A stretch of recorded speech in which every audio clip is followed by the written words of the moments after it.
বিসিবিকে অনেক ধন্যবাদ আজকের থিম সং লঞ্চিং ইভেন্টে আমাকে আসার সুযোগ করে দেওয়ার জন্য। এবং আপনারা জানেন যে আমাদের এবারের বিপিএল আয়োজনের সাথে আমাদের মাননীয় প্রধান উপদেষ্টা ডক্টর মোহাম্মদ ইউনূস, আমি নিজেও যখন স্যারকে অ্যাপ্রোচ করেছিলাম যে স্যার আপনি তো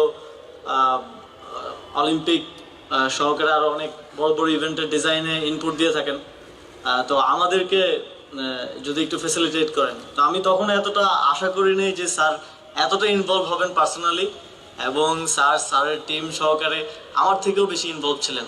এবং ইভেন থিম সঙ্গেও স্যার কয়েকটা লাইন নিজে লিখে দিয়েছেন। তো স্যারকে অবশ্যই অনেক অনেক ধন্যবাদ স্যারের মূল্যবান ইনপুট দেওয়ার জন্য আমাদেরকে। এবং বিসিবি সেটাকে অনেক সিরিয়াসলি নিয়ে খুব সুন্দরভাবে সেটার বাস্তবায়নটা করেছে, সেজন্য বিসিবিকে অসংখ্য ধন্যবাদ। এবারের বিপিএলটা যেহেতু আমরা নতুন বাংলাদেশের কথা বলছি, অনেক ত্যাগের বিনিময়ে রক্তের বিনিময়ে আমরা একটা নতুন বাংলাদেশ পেয়েছি, সুতরাং সবকিছুকেই আমরা নতুনভাবে সাজাতে চাই, নতুনভাবে রিফর্ম করতে চাই। এবং এবারের বিপিএল আয়োজনের মধ্য দিয়ে ক্রিকেটের যে রিফরমেশন সেইটার একেবারে যে প্রতিফলনটা দর্শকরা দেখতে পাবে এবং তারা এনজয় করবে এবং টিমগুলো ভালো পারফর্ম করবে, এটা আমার প্রত্যাশা থাকবে।